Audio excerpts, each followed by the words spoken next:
du Verseau est-elle une ère féminine? Donc là on vient de l'ère du Poisson. Je ne sais pas ce que vous en pensez, mais parce que l'ère du Poisson déjà a été féminine. On pourra peut-être avoir un début de réponse pour se poser la question sur l'ère à venir, qui a déjà débuté d'ailleurs. Donc moi je suppose et je constate plutôt que l'ère du Poisson, les temps qui nous précèdent, n'étaient pas très favorables à la sensibilité féminine, au féminin. On a évolué dans des sociétés qui étaient pour beaucoup patriarcales. En fait, les places des femmes dans l'histoire, c'est un long combat, en fait, pour avoir au minimum une vie égale aux droits des hommes, à la vie des hommes. Donc il y a eu évidemment des combats féministes qui ont évidemment commencé à surgir assez récemment. Et les premiers combats de la femme en France, ça a été pour déjà le droit de vote, et ensuite le droit de disposer librement de leur corps. Donc il y a des étapes assez très récentes, je dirais malheureusement, qui ont marqué ces combats. On peut citer en 1885, par exemple, les femmes ont pu commencer à avoir de l'argent, à retirer de l'argent dans une banque. Donc maintenant ça nous paraît banal, mais bon, elles ne pouvaient même pas disposer de ce droit-là. Donc il y a aussi le fait de pouvoir passer les diplômes, c'est en 1900, dans les années 1900, passer leur diplôme, le droit de voter également, ça c'est beaucoup plus récent, c'est après la Deuxième Guerre mondiale, donc c'est vraiment récent. Donc on constate que l'ère précédente, c'était pas tout à fait l'ère féminine, quoi. Donc les choses évoluent. Donc on a déjà un petit peu parlé, moi, je considère que les femmes se battent depuis quelque temps pour obtenir des droits. Il y a évidemment des mouvements importants dans la société, le mouvement MeToo, des mouvements contestataires qui font avancer les choses. Il n'y a pas seulement ça, hein, en fait, pour moi ça ouvre une boîte de Pandore, parce que ça c'est que la partie émergée des problèmes qu'elle rencontre. Il y a les problèmes comportementaux, il y a tout ce qu'on ne sait pas encore, en fait. Elles sont assaillies verbalement, il y a des comportements vraiment qui sont... c'est dans l'inconscient collectif, et ça va ressurgir tôt ou tard, comme actuellement sont en train de ressurgir les scandales sexuels dans le sport. Voilà, donc je pense que ça va continuer de scandale en scandale, parce qu'il y a énormément de choses qui sont tellement ancrées dans les habitudes de la société qu'on n'y pense pas forcément par automatisme, mais quand ça arrive, on dit « Ah ben oui, c'est vrai, finalement, il y a de l'injustice là aussi ». Donc tout cela est en train, je pense, de ressurgir avec l'avènement de l'ère du Verseau. Voilà. Quand elle m'a demandé de participer à cette journée de coopération, elle m'a dit voilà, on va parler, j'aimerais bien que tu parles de l'ère du Verseau et du féminin. Enfin, je dis ah oui, pourquoi pas. Puis j'étais là, au fur et à mesure, je me dis qu'est-ce que c'est l'ère du Verseau. Je m'étais pas forcément vraiment préoccupée de ça jusqu'à maintenant. Et puis me dire, bon, le féminin par contre ça, oui d'accord, ok, là je veux bien parler du féminin, je connais un tout petit peu plus le féminin, de par de ce que je suis, et puis aussi du fait que j'ai accompagné effectivement pas mal de femmes dans la souffrance et plein d'autres choses, comme tu le citais. Mais en fait, ce qui m'a le plus marqué, je me suis dit, bon, ok, tu évites d'emballer ton mental, tu te dis allez, tu médites un petit peu, tu commences à un petit peu te connecter, te centrer, et puis te dire bon bah en fait, mais voilà, je vais voir, mais de quoi je vais bien pouvoir parler. Et puis, comme il n'y a jamais de hasard, la synchronicité a fait que j'ai rencontré quelqu'un qui m'a dit « Ah, mais tu devrais lire un livre ». Alors voilà, j'ai commencé à lire, j'ai commencé à regarder, à me lire sur Internet de tout ce qui était dit sur l'ère du Verseau, et il y en a pas mal.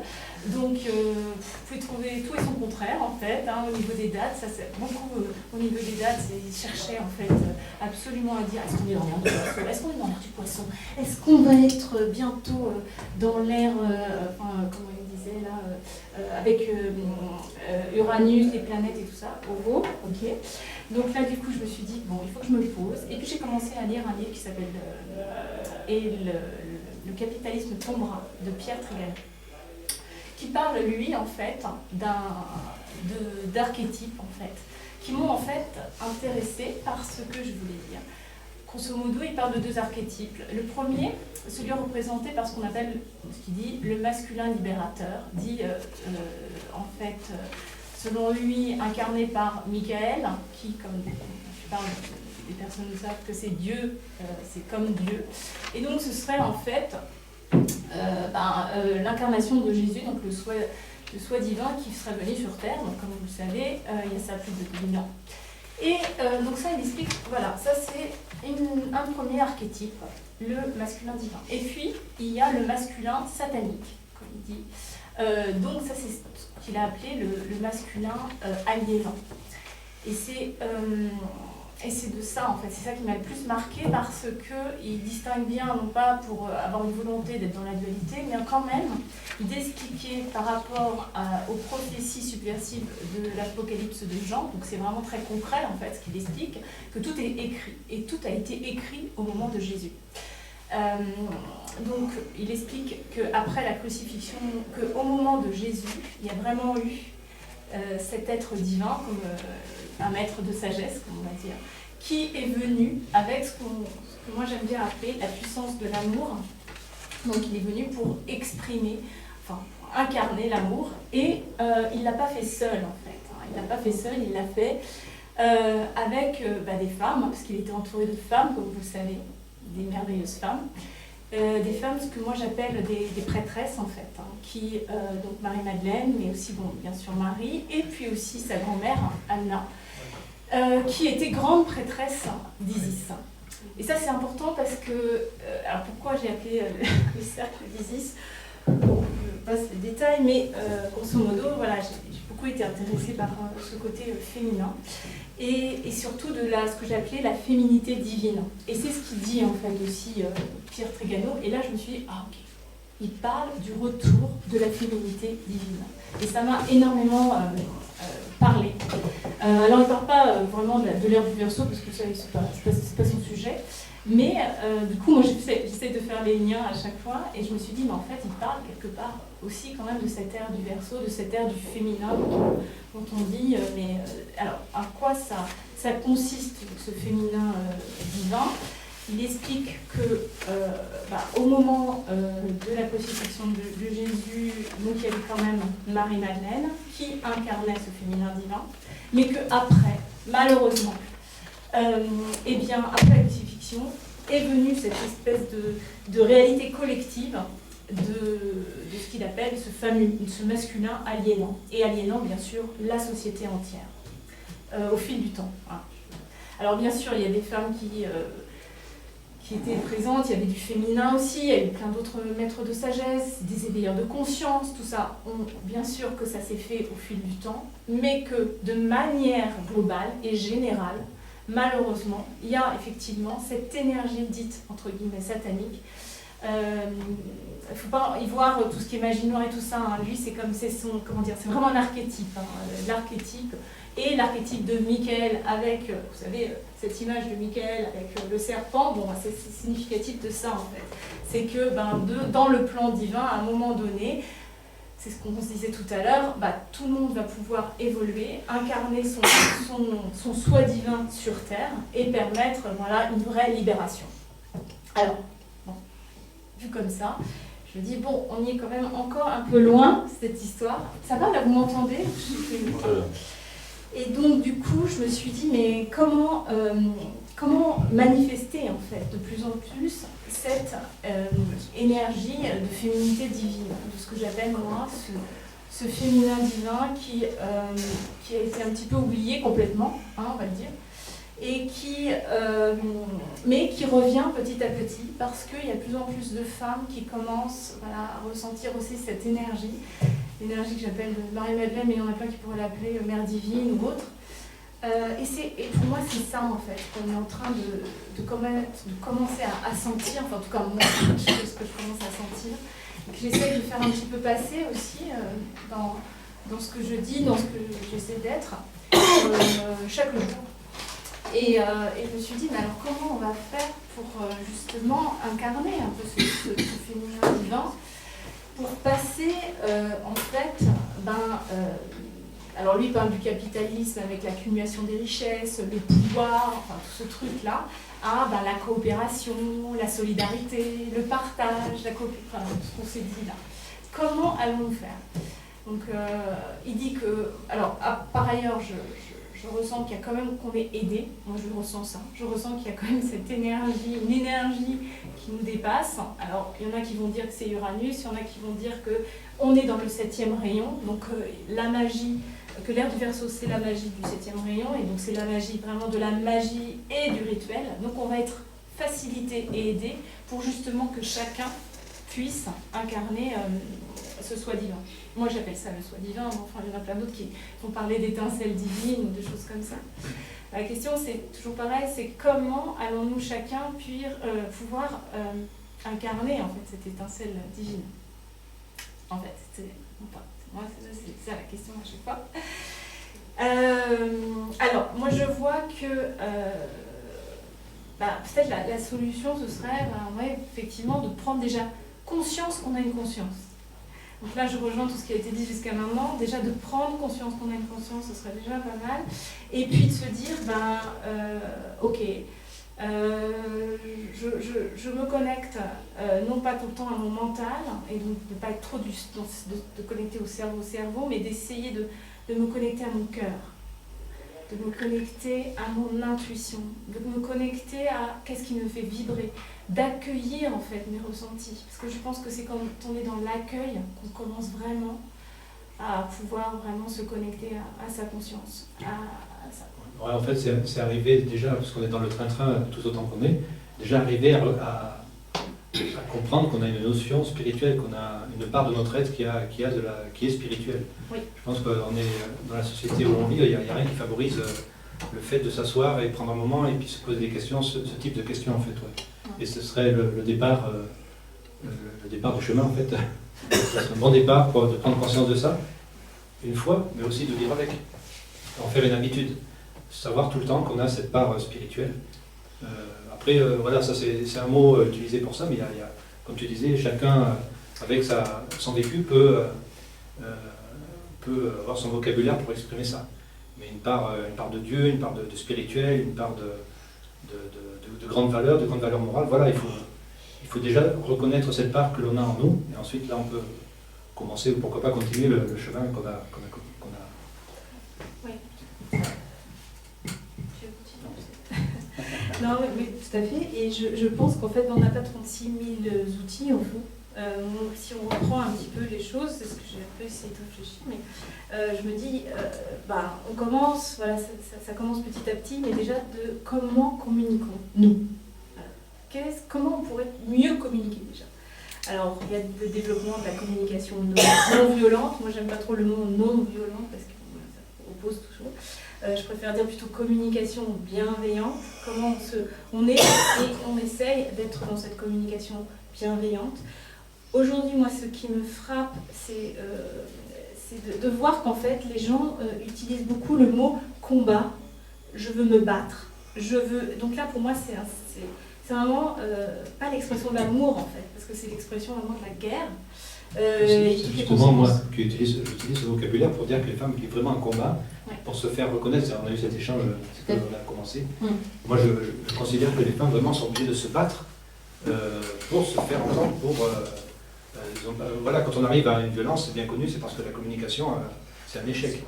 Bon, apparemment, c'est pas forcément. De ton point de vue à toi, c'est pas le bon comportement ou le bon mot. C'est pas ça, je pense qu'effectivement on est dans une phase transitoire, c'est-à-dire que je sens on ne pouvait pas faire autrement. Si on revient en arrière, bien entendu, encore une fois avec ce masculin vraiment destructeur en fait, du féminin, on va dire ça comme ça, hein. Faut pas se leurrer, hein. La femme a été plutôt soumise. Moi j'ai entendu des gens qui m'ont dit, qui m'ont répété, bon écoute, toi t'es une femme, tais-toi. Bon, ok. Non mais ça existe encore, je veux dire, on l'oublie quand même une peu partie du jour. Donc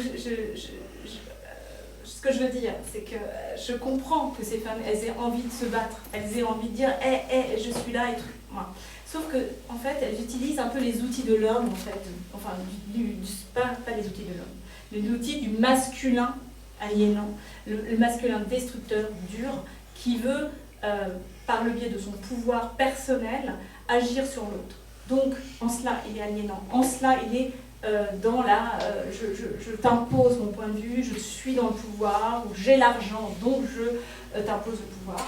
Et donc du coup, forcément ces femmes, elles ont essayé de se battre, mais elles sont quand même encore dans le combat. Et c'est vrai que des fois, des personnes, elles rejettent aussi ça, parce que comme elles sont très dures aussi, ces femmes qui veulent se battre et tout ça, elles sont pas toujours entendues, parce qu'il n'y a pas forcément l'incarnation de cet amour en fait. Oui, elles reprennent les outils des hommes pour finalement, c'est vrai, peut-être, oui, elles reprennent le schéma qu'elles ont toujours connu pour se faire entendre. Voilà. Des messages d'autorité, des messages enfermants pour prendre le dessus. Ouais. Mais est-ce que la méthode un peu plus douce, enfin, je ne peut-être pas le bon mot, mais méthode différente, est-ce que ça ne sera pas plus long finalement? Parce que c'est bien connu dans la société, il faut des événements, on est d'un côté, on a une habitude d'un côté, bon il faut changer d'habitude parce qu'elle n'est pas bonne, donc on bascule dans l'autre extrême pour finalement revenir au milieu et trouver l'équilibre.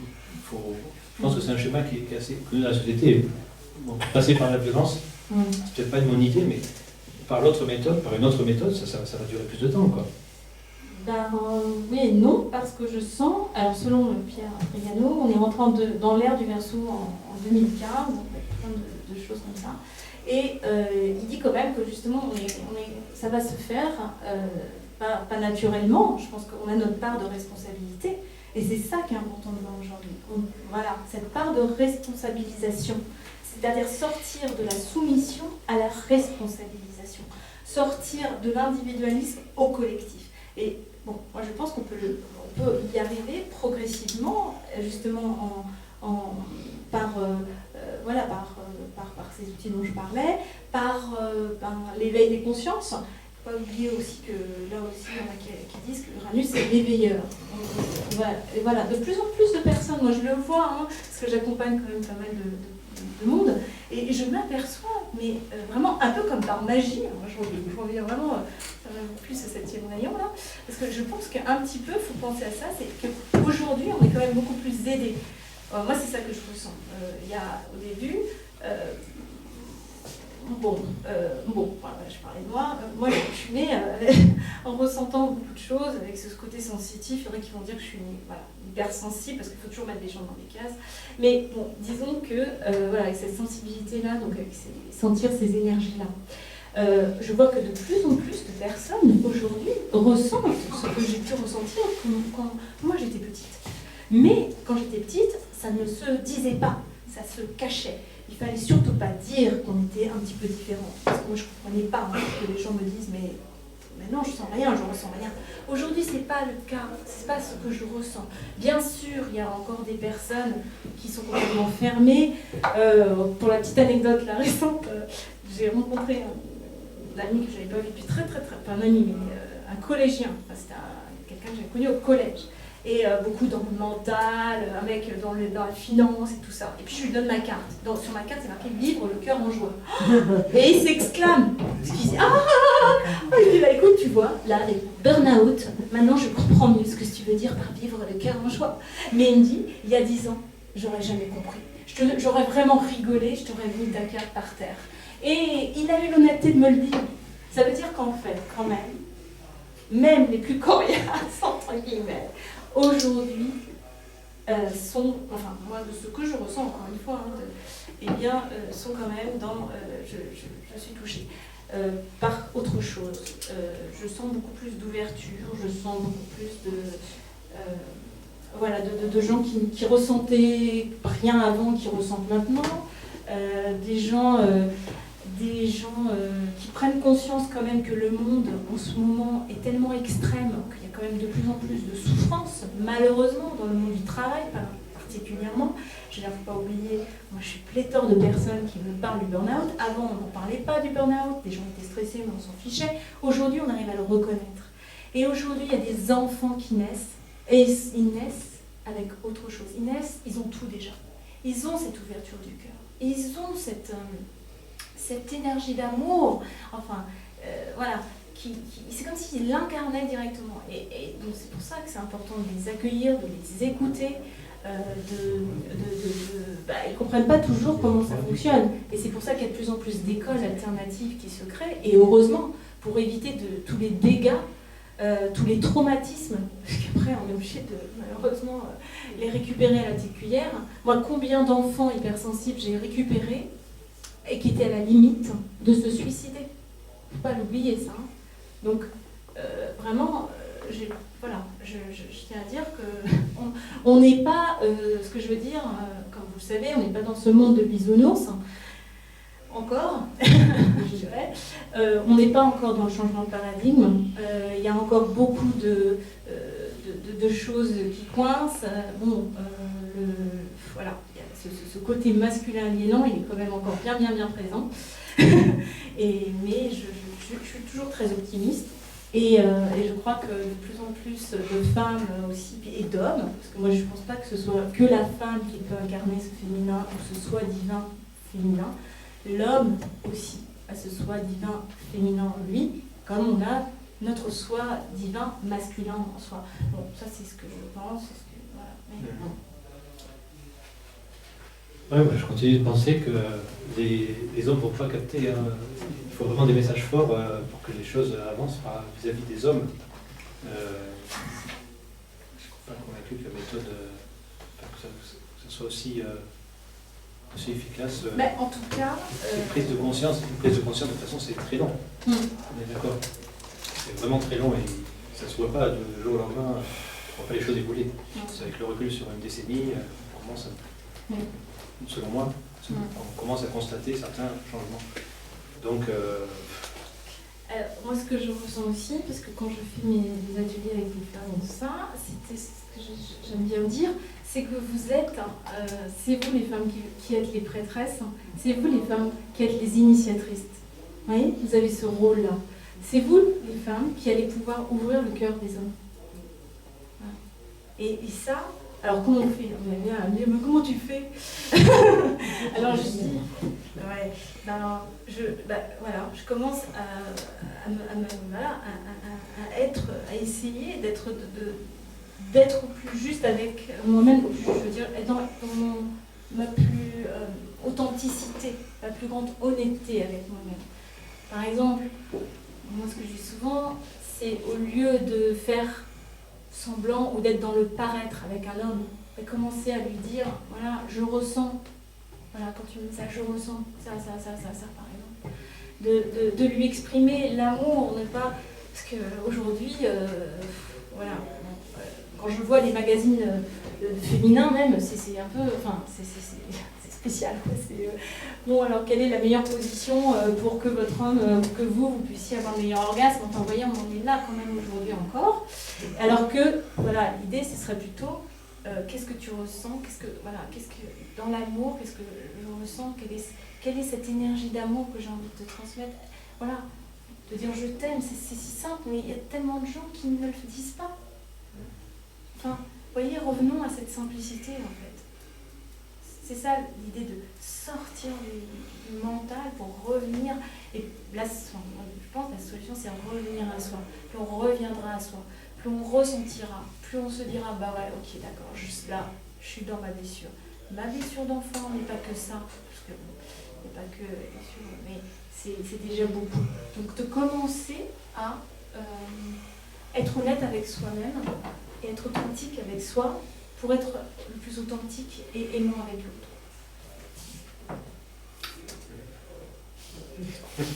Ah. C'est un vrai travail de fond. Voilà. Donc c'est vrai qu'il y a aussi un outil comme le tantra qui permet vraiment voilà, de se poser l'un en face de l'autre et juste de se regarder, de faire passer l'énergie d'amour. Enfin, il y a tout ça. Ça contribue en fait à ce que, voilà, on en a parlé de la méditation, on a parlé de pas mal d'outils. Je crois que, voilà, ce que je veux dire, c'est qu'on n'est pas... On n'est pas sans outils, entre guillemets, parce que toujours les gens ont besoin d'outils. C'est pour ça que je dis des outils.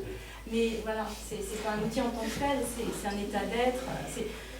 Voilà, l'idée c'est un peu de sortir du faire pour être dans l'être, de sortir vraiment de l'accumulation, de la possession, pour vraiment être dans le partage et aussi réfléchir à comment je m'autonomise. Aussi. C'est une vraie question, parce que dans ce côté de société aliénante, les gens ont toujours peur. Ils ont peur de manquer, ils ont peur de tout ça. Alors moi, je leur dis, voilà, comment vous pouvez vous autonomiser à l'extrême. Alors c'est pour ça qu'il y a plein de gens, ça évolue. Il y a plein de gens qui commencent à se dire, ouais, pourquoi pas acheter, réfléchir à concevoir une maison, alors maintenant passive mais ou active, réfléchir à s'organiser à plusieurs. Voilà, la notion du collectif pour moi est extrêmement importante. C'est très difficile parce que ça fait plus de 15 ans que je travaille, réfléchir sur les groupes et comment réunir des personnes pour vraiment vivre ensemble pour le plus grand bien de tous. Et c'est pas évident parce que toujours les personnes se ramènent, c'est ma petite chose, donc machin. Mais souvent c'est parce que ce sont des peurs en fait. On voit ça. C'est que des peurs. La personne a peur de manquer, elle a peur de ne pas avoir suffisamment d'argent, elle a peur de l'autre. En permanence, il y a des peurs. Et ça, c'est ce côté-là, ce côté aliénant encore. La matrice, elle aime bien ça, les peurs, les colères. Oui, on a beaucoup besoin d'être rassuré en général sur le peu qu'on a, même si on n'a pas beaucoup. Et donc, pourtant, se réfléchir un tout petit peu, si on pensait un petit peu aux autres, c'est aussi se protéger soi. Si on peut compter les uns sur les autres, quoi, finalement. Si on peut compter que sur soi, on n'est pas nombreux à s'occuper de soi. Donc, c'est vrai. C'est bien fait de penser aux autres. En espérant qu'ils pensent à vous, bien sûr. Il y a la notion de prendre soin de soi et prendre soin des autres. Voilà. Ouais, c'est ça. Voilà. Et ça, on l'oublie aussi. C'est ouais, comment je prends soin de moi et comment je prends soin de toi. Ouais. Alors, par exemple, tout à l'heure, tu étais un peu tout ça, tout de suite. Voilà. Ça te voyait tant que ça? Non. Voilà. Comment on peut prendre soin de soi et ne pas avoir peur de prendre soin. Ne pas avoir peur de parler d'amour, ne pas avoir peur de parler du cœur. Aujourd'hui, on a l'impression que dès qu'on commence à parler amour... Non, mais c'est vrai. Alors voilà, c'est le truc. Ouais. Mais je pense que de plus en plus, on parle d'énergie, avec la physique quantique et tout ça, donc ça commence à rentrer un petit peu. Alors ça, c'est bien aussi. Mais voilà, c'est un peu... Alors les mots tarte à la crème, c'est l'énergie. Mais c'est pas mal, parce qu'en fait, dans les entreprises maintenant, eh bien, ils parlent d'énergie. Vous voyez? Donc ça évolue, c'est génial. Même si, on en est encore au début, on va dire. On est au tout début de l'ère du Verseau. Vraiment au tout début. Et, mais j'ai grande confiance, je suis assez optimiste et je pense qu'on va y arriver. Moi, je crois beaucoup aussi il y a cette part de spiritualité qu'on a évoquée tout à l'heure. Moi, je crois beaucoup on est pas mal aidés, on est pas mal inspirés pour avancer. Autant les uns que les autres, on est inspirés par des grands êtres qui ont inspiré les grands mouvements, les mouvements qui ont inspiré les grands syndicats, qui ont inspiré tous les mouvements féministes. Et si on se donne un petit peu la peine de s'asseoir et de penser à cette part de la spiritualité, je pense qu'on va être un peu aidé. On va faire un peu fonctionner son intuition, et on peut être aidé par un peu plus.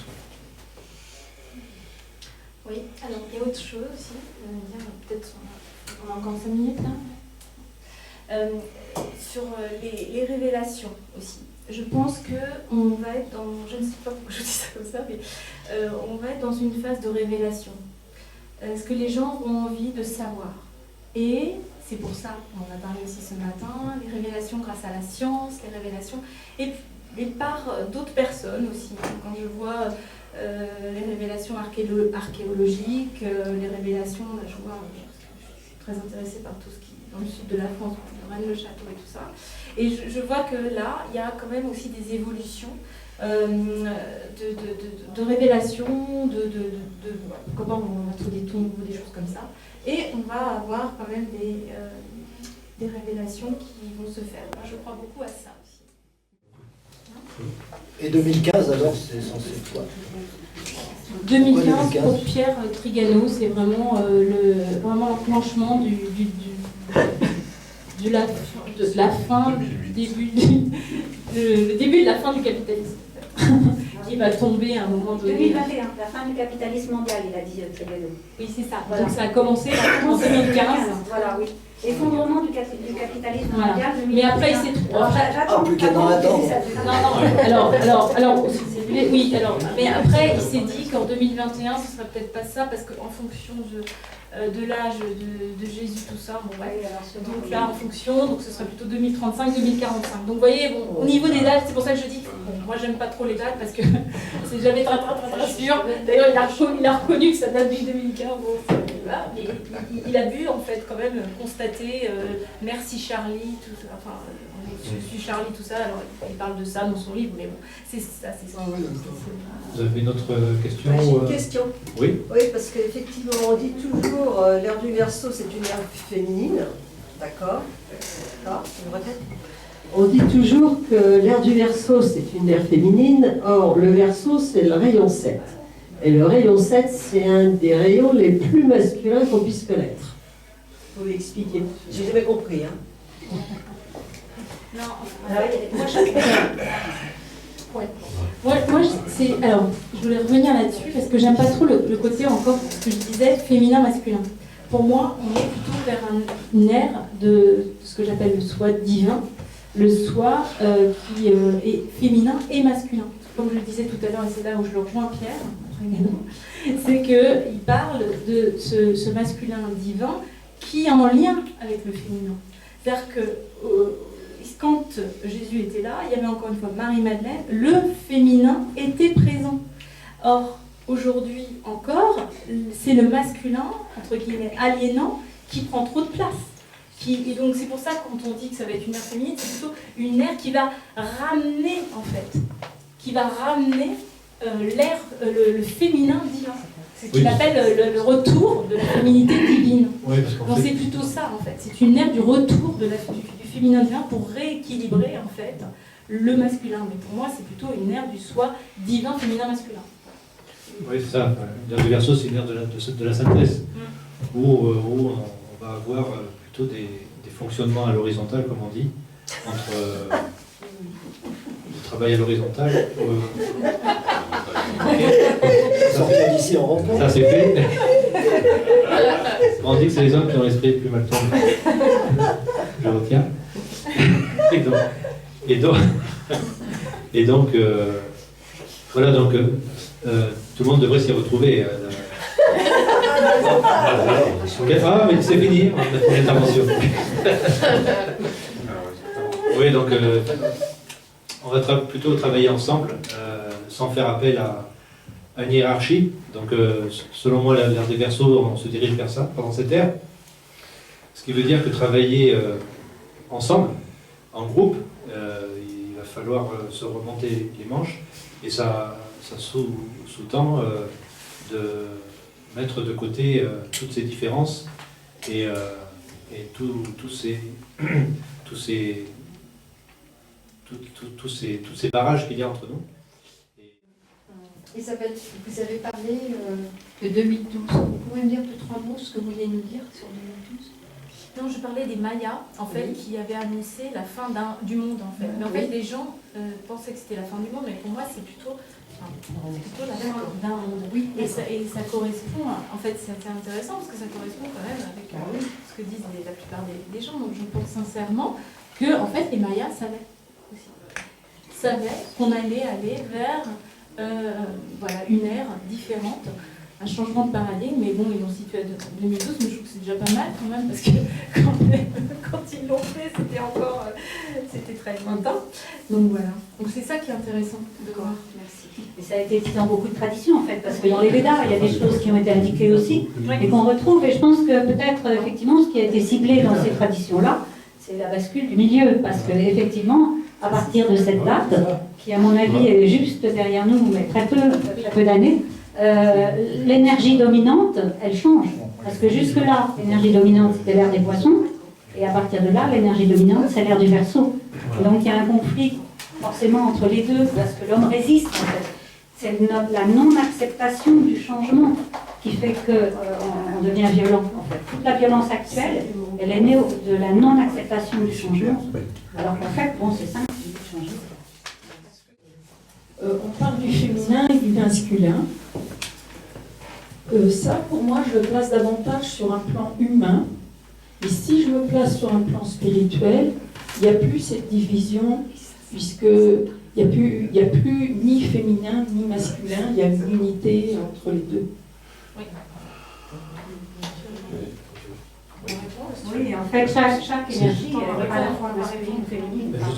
Justement, si on arrive à chacun à découvrir cette part spirituelle qui est en nous, on va peut-être accéder à cette compréhension-là qu'il n'y a pas d'homme, il n'y a pas de sensibilité, il n'y a pas d'homme, il n'y a pas de femme. Dans le spirituel, on se rejoint tous. Oui, et puis encore une fois, ce que je disais tout à l'heure, c'est de se dire qu'on a chacun une part féminine et une part masculine. Voilà. Ce qu'on appelle le yin et le yang. Voilà. Oui. Mais pas uniquement, je pense qu'en fait, on a souvent pensé, beaucoup de religions, avec ce côté, le dieu est caractérisé comme masculin. C'est pour ça qu'en fait, beaucoup de religions sont basées sur ce côté masculin, et c'est pour moi une prise de pouvoir. C'est pour ça qu'il disait qu'en fait, on avait un petit peu oublié. N'oublions pas que quand même, Marie-Madeleine était considérée comme une prostituée, donc on a rabaissé en fait Marie-Madeleine. Or pour moi, c'était l'incarnation aussi de l'énergie de la mère divine. Et pour moi, le monde n'est pas construit que un Dieu qui est masculin, mais ces deux énergies féminines et masculines, dans le cadre de l'unité. La source, pour moi, c'est ces deux énergies mêlées. Ce matin, on a parlé du yin et du yang, voilà. Le Tao, qui réunit. Exactement. C'est le signe du yin et du yang. Donc l'un ne va pas sans l'autre. Et donc du coup, cette ère, c'est plutôt de réunir ce yin et ce yang, alors qu'aujourd'hui, pendant des années, des siècles et des siècles, le masculin était prédominant, et encore une fois, le masculin aliénant. Ça ne veut pas dire que le masculin divin n'était pas là aussi, mais il n'était pas en majorité. Ça, il faut comprendre. C'est pour ça qu'on en est là où on en est, c'est pour ça qu'on a autant de guerres, c'est pour ça qu'on a autant de violence, c'est pour ça que voilà, les gens me disent, mais je ne comprends pas. Ben oui, mais c'est comme ça, c'est le jeu en fait, c'est un jeu. La vie, c'est un jeu, le jeu théâtral. On disait, tout ça, c'est pas la réalité. Enfin, on est tout dans le tout. Tout est énergie. Et moi, j'ai aussi une question, en fait. Et justement, en tant qu'individu, nous, qu'est-ce qu'on peut faire pour pouvoir faire en sorte que tout le monde atteigne l'unité, qu'on soit tous présents et tous. Qu'est-ce qu'on peut faire? Comment on peut faire? Alors, j'en ai parlé tout à l'heure. Mais voilà, c'est vraiment, je ressens de plus en plus d'être dans sa propre conscience, de faire ce travail, de revenir à la conscience. Puis on sera connecté à son âme, comme on dit, ou son soi divin, voilà. Et je pense que l'outil aussi de méditation, de prendre conscience du moment présent aussi, d'être en présence avec soi. Parce qu'en étant en présence avec soi, je pense qu'on peut vraiment être en présence avec l'autre. Et quand on est en présence à la fois avec soi et l'autre, voilà, on est dans cette unité. Je peux rajouter un petit truc là-dessus. Il y a un dicton qui dit tu peux changer le monde, commence par toi. C'est vrai. Le souci, l'obstacle qui nous empêche toujours d'être dans l'unité, c'est toujours la revendication du mental. Donc le travail le plus important, c'est le contraire de ce qu'on dit généralement dans le milieu spirituel, c'est de travailler sur le mental et de rééduquer le mental complètement. Et quel est le résultat à atteindre? C'est de comprendre justement ce que c'est que la conscience. D'où vient la conscience qu'est-ce qu'elle est, parce qu'une fois qu'on l'a compris, le mental accepte l'idée qu'il refuse habituellement, qu'il n'y a qu'une seule conscience, et qu'il n'y a pas chacun sa conscience. On n'est pas des d'étincelles divines, etc. Ça nous fait croire encore qu'on est plusieurs consciences, alors qu'il y en a qu'une. C'est-à-dire que l'être qui en moi pense et aime est le même être qui en l'autre pense et aime. Il n'y en a pas deux. Et c'est lorsque le mental commence à accepter ça qu'il n'y a plus de retour en arrière possible. Mais il faut vraiment qu'il l'intègre. Et c'est pas simplement en conceptualisant. Et ça, c'est l'hyper-rationalité qui est même, c'est pas autre chose.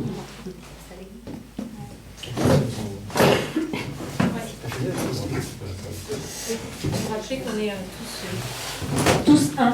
On en a parlé. Oui, c'est ça. C'est le tous un. Voilà. Et voilà. Ce qui nous anime, c'est Voilà. chacun n'a pas chacun. Ouais. N'a pas chacun une conscience, pas du tout.